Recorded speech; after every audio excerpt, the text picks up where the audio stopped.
Hi hello. ഇന്ന് നമുക്ക് ഒരു തേങ്ങ അരച്ച മീൻകറി ഉണ്ടാക്കി ഉച്ചയൂണ് റെഡിയാക്കിയാലോ. വേഗം തന്നെ ഒരു പാനിലേക്ക് ഒരു 3 വറ്റൽമുളക്, ആവശ്യത്തിനുള്ള മല്ലി, കുറച്ച് കുരുമുളക് ഒന്ന് ചൂടാക്കിയെടുക്കണേ. ജസ്റ്റ് ഒന്ന് ചൂടാക്കിയെടുത്താൽ മതി. അതൊന്ന് ചൂടാക്കിയിട്ട് നമ്മുടെ മിക്സിയുടെ ജാറിലേക്ക് അതൊന്ന് ഇട്ട് കൊടുക്കുക.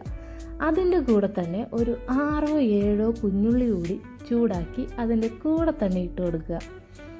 ശേഷം ആവശ്യത്തിനുള്ള തേങ്ങയും ഒരു 1/2 ടീസ്പൂൺ മഞ്ഞൾപ്പൊടിയും 1 ടേബിൾ സ്പൂൺ മുളക് പൊടിയും ആവശ്യത്തിനുള്ള വെള്ളവും ഒഴിച്ച് അതൊന്ന് നല്ല പേസ്റ്റായിട്ട് അരച്ചെടുക്കണേ. അതൊന്ന് അരച്ച് മാറ്റി വെച്ചതിന്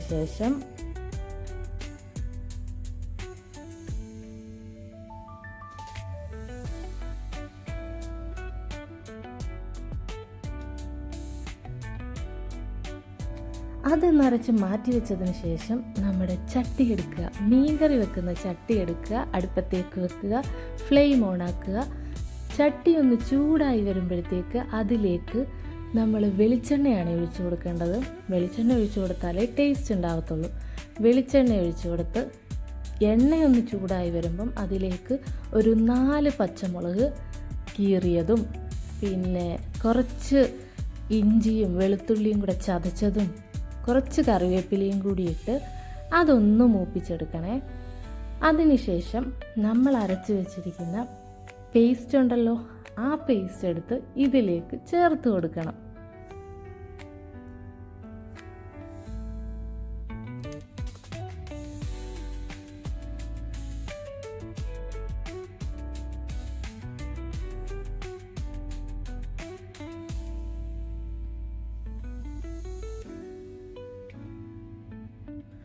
പേസ്റ്റ് കൂടി ചേർത്ത് നന്നായിട്ട് ഇളക്കി ആവശ്യത്തിന് നമ്മുടെ മീൻകറിക്ക് ആവശ്യത്തിനുള്ള വെള്ളം ഒഴിക്കുക.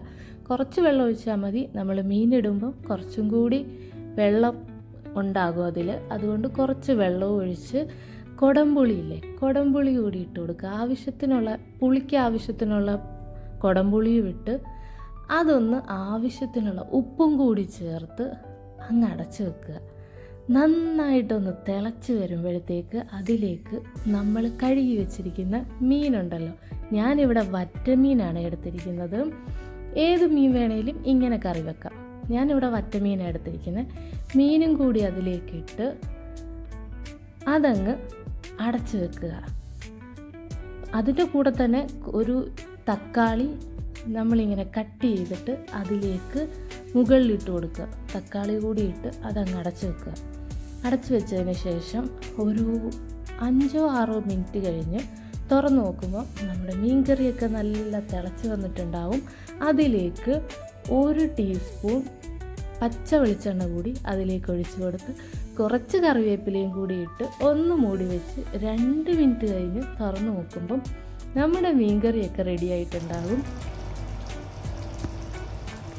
ഇനി നമുക്ക് അതിൻ്റെ കൂടെ കഴിക്കാനായിട്ട് ഒരു ഫിഷ് ഫ്രൈ കൂടി ഉണ്ടാക്കിയാലോ.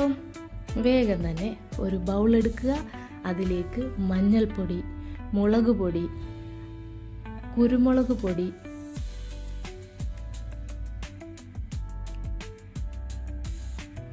കുറച്ച് ജീരകപ്പൊടിയും ഇതിൻ്റെ കൂടെ തന്നെ ഒരല്പം കായപ്പൊടി കൂടി ചേർത്ത് കൊടുക്കണേ. അതുകൂടി ചേർത്ത് ആവശ്യത്തിനുള്ള ഉപ്പും കൂടി ചേർത്ത് ഇഞ്ചിയും വെളുത്തുള്ളി ചതച്ചതും കൂടി ഇട്ട് കുറച്ച് ഓയിൽ കൂടി ഒഴിച്ചു കൊടുക്കണേ.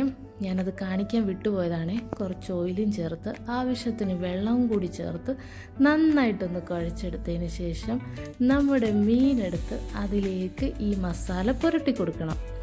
മസാല പുരട്ടി ഒരു 20 മിനിറ്റ് നമ്മൾ ഫ്രിഡ്ജിൽ വെക്കണം. പുറത്താണ് വെക്കുന്നതെങ്കിൽ ഒരു അരമണിക്കൂറെങ്കിലും നമ്മൾ പുറത്ത് വെക്കണം. എന്നാലേ നമ്മുടെ മസാലയൊക്കെ മീനിലേക്ക് പിടിക്കത്തുള്ളൂ. ഞാനിവിടെ 1 അയല മീനും ബാക്കി വറ്റയുമാണ് എടുത്തിട്ടുള്ളത്. ഇവിടെ ഇക്കൂന് അയല ഭയങ്കര ഇഷ്ടമാണ്. അതുകൊണ്ട് ഞാൻ 1 അയല മീനേ എടുത്തിട്ടുള്ളൂ. ഞാനങ്ങനെ കഴിക്കത്തില്ല. ബാക്കി വറ്റ എടുത്തിരിക്കുന്നത്. അതുകൂടി വെച്ച് നമ്മൾ ഫ്രിഡ്ജിൽ സൂക്ഷിക്കുക. അങ്ങനെ 20 മിനിറ്റിന് ശേഷം നമ്മുടെ പാൻ എടുക്കുക, അടുപ്പത്തേക്ക് വെക്കുക, ഫ്ലെയിം ഓൺ ആക്കുക. പാൻ ഒന്ന് ചൂടായി വരുമ്പം എണ്ണ ഒഴിച്ചു കൊടുക്കുക. എണ്ണയൊക്കെ ഒന്ന് തിളച്ച് വരുമ്പോഴത്തേക്ക് അതിലേക്ക് ആവശ്യത്തിനുള്ള കറിവേപ്പിലയും ഇട്ട് അതിൻ്റെ മുകളിലേക്ക് നമ്മൾ ഈ മീൻ എടുത്തിട്ട് കൊടുക്കുക. ഒരു ഭാഗം ഒന്ന് മൊരിഞ്ഞു വരുമ്പോഴത്തേക്ക് മറുഭാഗം തിരിച്ചിട്ട് മറുഭാഗം കൂടി ഒന്ന് മൊരിയിച്ചെടുക്കണേ. എന്നിട്ട് ഞാൻ ചോറിട്ടു, മീൻ കറി ഒഴിച്ചു. ഇതിൻ്റെ കൂടെ തന്നെ ഞാനൊരു ഉപ്പേരി ഉണ്ടാക്കിയിട്ടുണ്ടായിരുന്നേ, പയറുപ്പേരി, അതും കൂടി ഇട്ട് കൊടുത്തു. അതും എടുത്തു. കൂടെ തന്നെ നമ്മുടെ ഫിഷ് ഫ്രൈയും കൂടി എടുത്ത് ഞങ്ങൾ ഫുഡ് കഴിച്ചു. ഇന്നത്തെ ഉച്ചയൂണ് എങ്ങനെയുണ്ട്? അടിപൊളിയല്ലേ? അപ്പോൾ ഓക്കെ, എല്ലാവരും ഒന്ന് ട്രൈ ചെയ്ത് നോക്കണേ. ട്രൈ ചെയ്തിട്ട് ഫീഡ്ബാക്ക് കമൻസിലൂടെ അറിയിക്കണം. അപ്പോൾ ഓക്കെ, ബൈ.